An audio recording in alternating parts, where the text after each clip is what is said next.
일본 정부가 자국에 입국하는 우리 국민에 대해 2주간 시설격리 조치를 발표한 데 대해서 우리 외교부가 일본 대사관 총괄 공사를 불러 설명을 요구했습니다. 조만간 도미타 주한 일본 대사를 초치해 강력히 항의할 방침인데요. 취재기자 연결해 자세한 이야기 들어보겠습니다. 임성호 기자. 네, 통일외교안보부입니다. 우리 정부가 일본 정부의 조치에 대해서 강한 유감을 표명했다고요. 네, 외교부는 일본 정부의 방침이 전해지자마자 소마 히로이사 주한 일본 대사관 총괄 공사를 조금 전 외교부 청사로 불러들였습니다. 소마 공사는 조금 전인 밤 9시 반쯤 기다리고 있는 취재진을 피해서 외교부 청사로 들어갔습니다.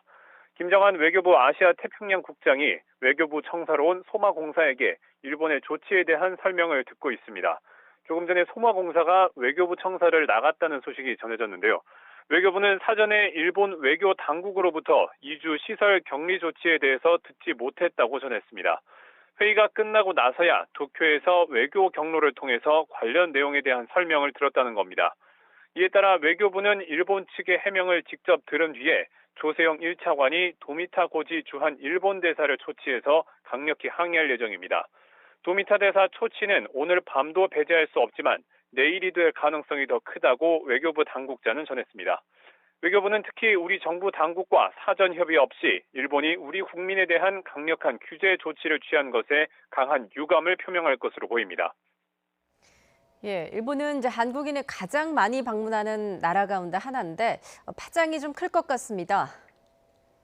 네, 그렇습니다. 재작년 일본을 찾은 우리 국민이 753만여 명이고 또 양국 관계가 좋지 않았던 지난해에도 558만여 명이나 일본을 찾았습니다.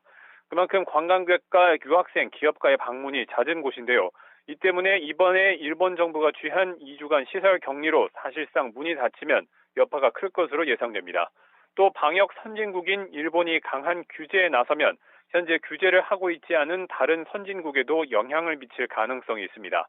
앞서 강경화 외교부 장관은 한국에 대해서 입국 금지를 하고 있는 나라는 스스로 방역 능력이 없는 국가의 투박한 조치라고 말하는가 하면 국내 상황이 진정되면 입국 제한 금지 조치도 많이 풀릴 것으로 기대한다고 밝혔는데요. 하지만 앞서 오늘 호주의 입국 금지 조치에 이어서 일본까지 2주간 시설 격리 조치를 발표하면서 외교부는 당혹해하는 모습입니다.